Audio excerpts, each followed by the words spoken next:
सास का अखाड़ा बहू ने पछाड़ा। माँ जी, ये कैसे बना रही है शिमला मिर्च? नहीं नहीं नहीं, ऐसी कोई नहीं खाएगा। आप हटिए, मैं बनाती हूँ। कोई नहीं खाएगा? अरे तेरे मायके वालों के लिए नहीं बना रही हूँ, अपने पति, बेटे और बेटी के लिए बना रही हूँ। और वो लोग शिमला मिर्ची ऐसी ही पिछले कई सालों से खाते आ रहे हैं। बहू बहू हो ना, थोड़ा सोच समझ कर जबान खोला करो, समझी? माँ जी, फिर तो मैं यही कहूँगी कि आपको खाना बनाना आता ही नहीं। बहू शिमला मिर्च बना लेती है, लेकिन अपने अंदाज में। फिर खाने के टेबल पर, ये सब्जी क्या बहू ने बनाई है? आज बहुत अलग लग रही है। भाभी, रंग तो बड़ा अच्छा दिख रहा है सब्जी का। अरे नहीं नहीं, मुझे तो माँ के हाथ वाली खानी थी। क्या है रीना, सब्जी माँ को ही बनाने दिया करो ना। सास, जिसे अब थोड़ा सा अपना पल्ला भारी दिख रहा होता है। अरे अब बेटा मेरा जमाना आ गया। ये घर कभी मेरे नाम से चलता था, लेकिन अब लग रहा है कि मेरा होना ना होना एक ही बराबर है।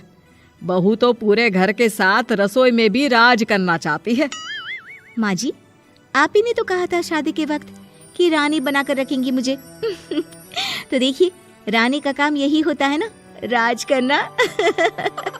अरे देख बहू, माना तू राज करना चाहती है, लेकिन भूल मत, पूरी रियासत अभी मेरी है। अरे कैसी बात कर रही हो तुम दोनों? और ये क्या तरीका होता है बहू से बात करने का? बेचारी अभी तो आई है, उसको आजादी भी नहीं दोगी क्या? तो वो इस घर को अपना घर कैसे समझेगी? देखिए पापा, माँ सही कह रही है। घर को अपना घर समझी, इसमें कोई बुरी बात नहीं है। लेकिन सिर्फ अपना और हमें पराया करने की कोशिश करे ना जी ना, ये सोच तो बिल्कुल अच्छी नहीं है। देख, तू छोटी है ना, छोटी की तरह रहा कर। हर बात पर बीच में ना बोला कर। क्यों? वो मेरी बेटी है तो मेरे तरफ से ही बोलेगी ना। माँ जी, ये तरफ क्या होता है? हाँ, वो मेरी बहन नहीं है क्या? मैं मानती हूँ कि आज मैंने सब्जी बना दी, लेकिन थोड़ा खाने में बदलाव करना हम स्त्रियां भी तो जानती हैं और चाहती भी हैं। तो इसका मतलब ये तो नहीं कि घर के खाने की कोई वैल्यू ही नहीं है। देख, मैं कोई बहस नहीं करना चाहती, जाओ खाना खा लो। सभी खाना खाने बैठ जाते हैं। अगले रोज, माँ जी प्लीज, ये आस पड़ोस वालों को बोलिए ना, मुंह उठाकर घर में मत आ जाया करे। अरे किसी के घर आने जाने का कुछ वक्त तो होना चाहिए। यहाँ तो सारा दिन मानो लोगों ने धर्मशाला बनाकर रखी है। बहू, वो हम लोगों के परिवार जैसे हैं, पिछले 25 साल से हमारे साथ है। और ये मेरा घर है, यहाँ कौन आएगा कौन नहीं ये तू कैसे डिसाइड करेगी? और हाँ, तुझे अगर पसंद नहीं ना तो अपने कमरे में चली जाया कर।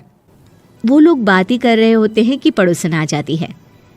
अरे बहन, हम लोगों ने जागरण रखा है माता का आज रात, सुबह का भंडारा भी, तो बहू रानी को लेकर आना। आना हाँ बिटिया? अच्छा चलती हूँ, और घरों में भी निमंत्रण देना है। अरे हाँ हाँ, हम जरूर आ जाएंगे। वैसे किस किस को बुला रही हूँ? वो तुम्हारी ननद और भाभी भी आ रहे हैं क्या?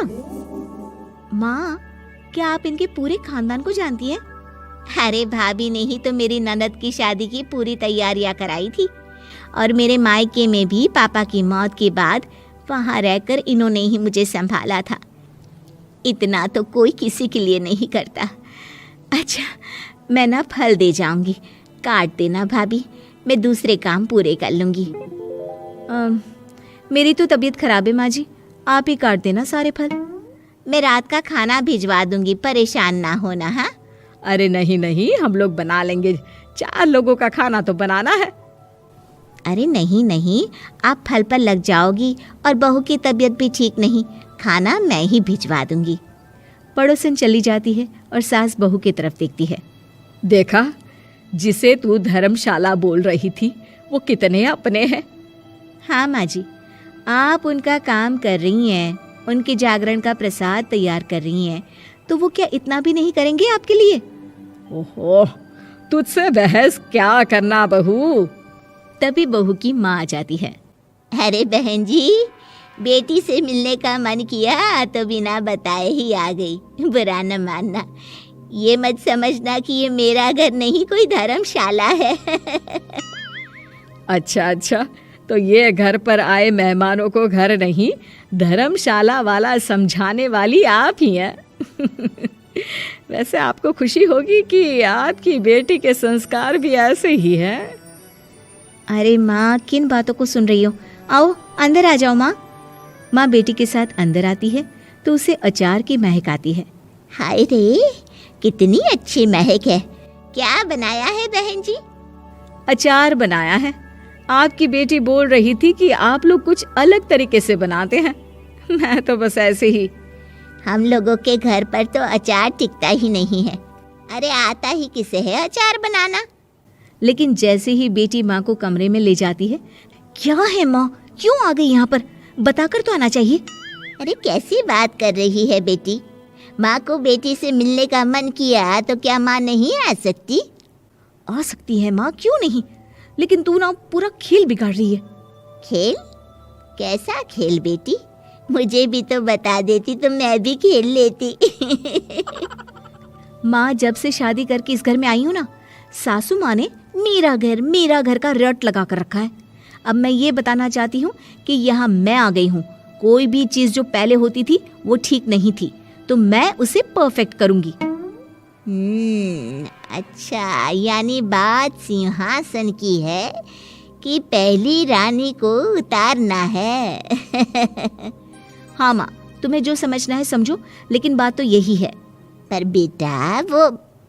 बेटी कुछ नहीं समझती और दरवाज़ा खोलकर बाहर चली जाती है। माँ, जो कि एक अच्छी औरत होती है, बेटी को समझाने की कोशिश तो करती है। बाहर सास के सामने माँ कहती है, अरे बहन जी, आप चलिए ना मेरे साथ मेरे घर, बहू का मायका भी देख लीजिए। अरे नहीं नहीं बहन जी, आप ही रुकिए हम लोगों के पास। शाम को जागरण है, वहाँ ले चलेंगे। उसी का प्रसाद तैयार कर रही हूँ। अच्छा, हमें भी तो सिखा दीजिए कैसे तैयार करते हैं। अरे कैसी बात कर रही हो माँ, कितने जागरण करवा चुकी हो तुम?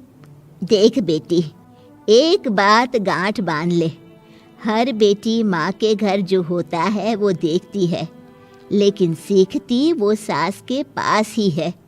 सास का संस्कार वो अपनी सास से सीखती है, जो वो अपनी बहू को देती है। तो बेटी, यहाँ के रीति रिवाज, रहन सहन, बोली भाषा अपनी है, जिसे तुझे ना सिर्फ फॉलो करना है बल्कि सीखना भी है। और जहाँ तक सवाल है पूरे घर की रानी बनने का, तो जब तक तेरी सास महारानी है, तू रानी ही तो रहेगी। क्यों बेटा? बहू माँ की बात समझ जाती है और सास भी बहू की माँ का मन ही मन शुक्रिया अदा करती है।